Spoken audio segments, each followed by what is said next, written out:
اچھا، اب یہاں پر ایک لوگوں نے اس لحاظ سے ایک اعتراض بھی کیا. آغا بہجت بھی فرماتے تھے کہ اگر آب زمزم میں خاک شفا ملائی جائے تو اور بیماروں کو دیں تو ہر قسم کے بیمار کو شفا مل سکتی. آب زمزم کے اندر خاک شفا، اصلی خاک شفا اگر ملا کر دی جائے تو لوگوں نے، بہت سے وہابی حضرات نے اس کے اوپر یہ اعتراض کیا کہ بھائی اگر ایسا ہی ہے تو پھر آغا سیستانی خود علاج کے لیے جو انہوں نے کیوں نہیں استعمال کر لیا آب زمزم کے اندر جو ملاتے خاک شفا اور وہیں پہ اپنا علاج کر لیتے.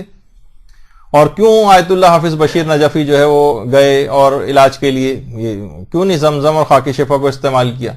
اور کیوں رہبر معظم تھوڑے دن پہلے اسپتال میں آپریشن کے لیے گئے، کیوں نہ اس کو استعمال کر کے شفا یاب ہو گئے؟ یعنی طنز کیا ایک لحاظ سے. تو ہمارے علماء نے اس کے بڑے جواب دیے. دیکھیے، پہلے آسان ترین جواب تو یہ کہ دوا الگ چیز ہے، شفا الگ چیز ہے. خاک کربلا اور زمزم دوائیں نہیں ہیں، اس میں شفا قرار دی گئی. دوا تو آپ کو الگ سے کرنی کیونکہ حکم خدا ہے کہ دوا آپ کو کرنی. مثلا اگر کسی شخص کو بلڈ پریشر ہو گیا تو بلڈ پریشر کی گولی اس کو کھانا. اسی طریقے سے مثلا اگر کسی شخص کا خون جسم سے نکل رہا ہے تو پٹی اس کو باندھنا ہے. اور اگر کسی شخص کی مثلا ہڈی ٹوٹ گئی ہے تو بہرحال اس کو جو ہے اس کا ہڈی ٹوٹی ہوئی ہڈی کا آپریشن کروانا ہے. خاک شفا اور زمزم ہر بیماری کی دوا نہیں، ہر بیماری کی شفا ہے. دوا بھی جاری رکھیں، سائیڈ میں ان کو بھی استعمال کریں تو اس سے شفا یابی ملے گی. جب بھی آب زمزم کی جو دعا ہے اس میں وشفاء من کل داء وسقم کا وشفاء، تو شفا کا لفظ اس کے اندر جو ہے وہ آیا ہے کہ اس کے اندر شفا ہے. دیکھیں شہد کے متعلق ملتا ہے روایات کے اندر کہ شہد کے اندر بھی شفا ہے. شہد کے لیے قرآن نے کہا کہ فیہ شفاء للناس. سورہ فاتحہ کے متعلق کہا جاتا ہے کہ فیہ شفاء من کل داء، ہر قسم کی بیماری سے شفا ہے، دوا نہیں ہے، شفا ہے. وَنُنَزِّلُ مِنَ الْقُرْآنِ مَا هُوَ شِفَاءٌ، قرآن کے لیے کہا گیا کہ قرآن بھی جو ہے وہ شفا ہے. نماز کو کہا گیا کہ فَإِنَّ فِيهِ صَلَاةٍ شِفَاءٌ، جو نماز ہے اس کو بھی شفا قرار دیا گیا ہے. یہ آیت اللہ محسن الحکیم ہے کہ نجف سے کربلا جو پیدل جانے کی رسم شروع ہوئی تھی اس میں جب پیدل رستے میں کسی بھی جگہ رک کر جہاں نماز کا وقت ہوا وہیں پر نماز پڑھنا شروع کر دی. تو صرف جسمانی اعتبار سے اس کے اندر فائدے نہیں بلکہ روحانی اعتبار سے شفا ہے. اس کے اندر نماز کو بھی شفا کہا گیا ہے. ذکر جو ہے لا حول ولا قوت الا باللہ العلی العظیم، اس کو بھی شفا کہا گیا روایت میں، شفا، دوا نہیں. اور علامہ جلال الدین سیوطی نے جو کتاب جامع الصغیر لکھی اس میں لکھا ہے کہ پیغمبر کی باقاعدہ حدیث بھی ہے کہ جو غبار مدینہ ہے اس میں ہر جذام کے مریض کے لیے شفا ہے. یعنی جو مدینے کی جو مٹی کا جو غبار ہے وہ جذام کے مریض کو مثلا اگر لگایا جائے تو اس کو شفا مل جائے گی. تو یہاں پہ بھی پیغمبر نے غبار مدینہ کے لیے شفا کا لفظ استعمال کیا ہے. اسی طریقے سے اجوا کھجور کے لیے بھی شفا کا تذکرہ ہے. حضرت عائشہ سے مروی جو باقاعدہ پیغمبر کی روایت بھی ہے کہ جس میں اجوا کھجور کو شفا قرار دیا گیا ہے، شفا. اور دوا کے طور پہ بھی اجوا کھجور کے روایت میں ملتا ہے کہ امیر المومنین کی اپنی موجودگی میں ایک شخص کو ایک دفعہ دل کا دورہ پڑا تو امیر المومنین نے اجوا کھجور کی گٹھلی کو پیس کر اس شخص کو دیا، اسی وقت اس کا دل کا مرض جو ہے وہ ٹھیک ہو گیا. یعنی تو بہرحال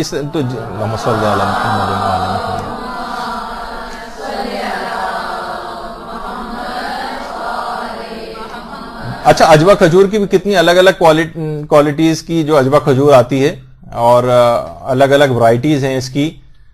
تو وہ کوشش کریں کہ آپ اچھی والی اجوا کھجور جو ذائقے میں بہت اچھی، ایک ہوتا ہے لوگ سستی ترین وہاں جاتے ہیں 10 ریال کی اور اس طرح سے جو ہے وہ جو ملتی ہیں سوکھی ہوئی ٹائپ کی، تو وہ بچے عام طور پہ بھی کھانا اس کو پسند نہیں کرتے. اس کی اچھی ورائٹی اور اچھی کوالٹی کی جی چیزیں بھی آتی ہیں تو وہ آپ کوشش کر کے ایسی آپ اجوا کھجور منگائیں، اس کو گھر میں استعمال کروائیں. اس کے بہت زیادہ جو ہے فائدے، شفا ہے اس کے اندر. اسی طریقے سے باقاعدہ روایات کے اندر ہی علماء نے سارے جوابات دیے اس بات کے. لوگ جو کھانے پینے کی چیزوں پہ ہم کہتے ہیں نا کہ جناب اس کے اندر شفا ہے اور تبرک امام حسین کے اندر شفا ہے، اور تو اس پہ لوگ اعتراض کرتے ہیں. تو آپ کے سامنے یہ سب چیزیں بھی رہے. مثلا روایات کے اندر اونٹ کے دودھ کے متعلق کہا گیا کہ اس میں شفا ہے، حتیٰ کہ اونٹ کے پیشاب کے متعلق کہا گیا کہ شفا ہے. اسی طریقے سے حدیث کے اندر یہ بھی آیا کہ گائے کے دودھ میں ہر بیماری کی شفا ہے، شفا. اسی طریقے سے پیغمبر نے جملہ بھی ارشاد فرمایا کہ نمک کے اندر شفا ہے، بلکہ 70 قسم کی بیماریوں کی شفا نمک کو قرار دیا گیا ہے. اسی طریقے سے مومن کے وضو کے اندر جو پانی استعمال ہوتا ہے مومن جو وضو میں پانی استعمال کرتا ہے اس کو بھی کہا گیا کہ 70 دردوں کی شفا ہے. کتنے ایسے افراد ہیں جو نفیسہ خاتون کا واقعہ ملتا ہے کہ جو انتہائی بلند معیار کی عارفہ خاتون تھیں اور ان کے وضو کا پانی کافر تک لوگ جمع کر کے لے جاتے تھے اور اپنے مریضوں پہ لگاتے تھے اور وہ شفا یاب ہو جاتے تھے. اللہم صلی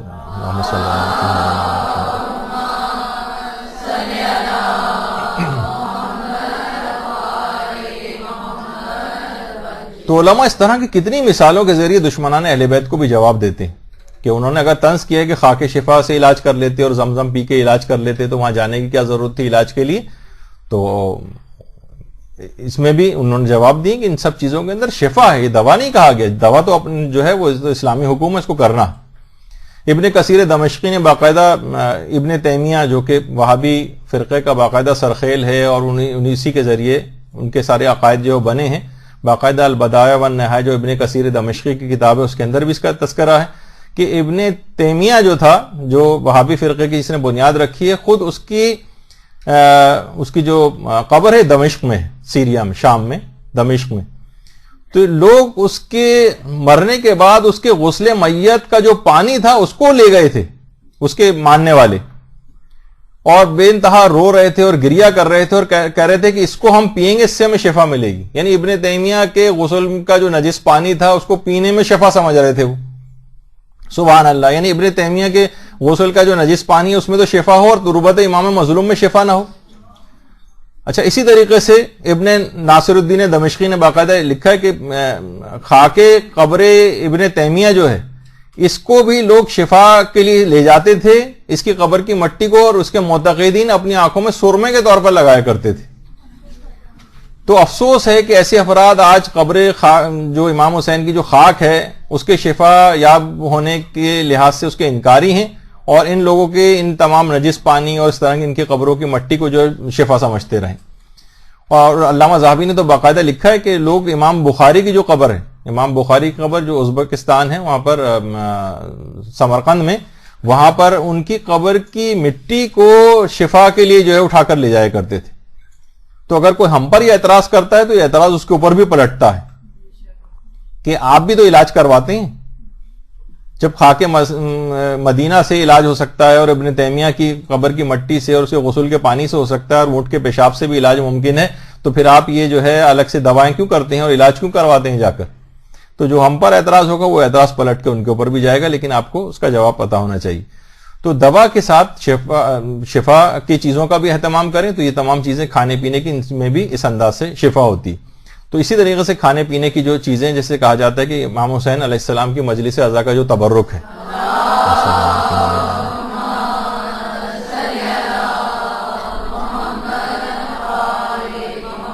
مجلس امام حسین کا تبرک, وہ چیزیں امام حسین سے منسوب ہو کر شفا یابی کی ان کے اندر صفت پیدا ہو جاتی.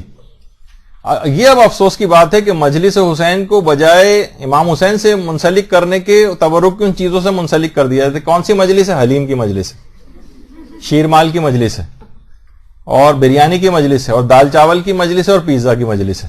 تو یہ اس قسم کی چیزوں یہ نہیں کرنا چاہیے. مجلس حسین ہو, ٹھیک ہے, تبرک میں یقینی شفا ہے, انسان اعتقاد کامل کے ساتھ اس تبرک کو اگر استعمال کرے تو بہت اچھا. خود پیغمبر کے اپنے دور میں ان چیزوں سے تبرک لیا جاتا تھا. پیغمبر اسلام کے باقاعدہ وضو کا پانی ایک برتن میں صحابی جمع کرتے تھے اور اس کو جمع کر کے لے جاتے تھے. رسول اللہ مثلا ڈول سے پانی نکالتے تھے. بہت سے کنواں بیر غرض کے نام سے جو مدینے میں ہے, اور یہاں زیارت کے لیے بھی لے کر جایا جاتا ہے. تو ابھی تک اس سال کی حد تک بھی جو ہے وہ لے کر گئے ہیں. بہرحال یہاں تک, یہ تو خیر ذرا اس کی پرانی تصویر ہے, پھر ایک باؤنڈری وال اس کے گرد میں کھود دی گئی تھی, بنا دی گئی تھی. تو بہرحال جو بچ جاتا تھا پیغمبر دوبارہ اس ڈول کو پانی جو ہے وہ اس میں کنویں میں ڈال دیتے تھے. لوگ اسی کنویں کا پانی لے جا کر اپنے بیماروں کو پلاتے تھے اور زخموں کے اوپر لگاتے تھے اور شفا یابی نصیب ہو جاتی تھی.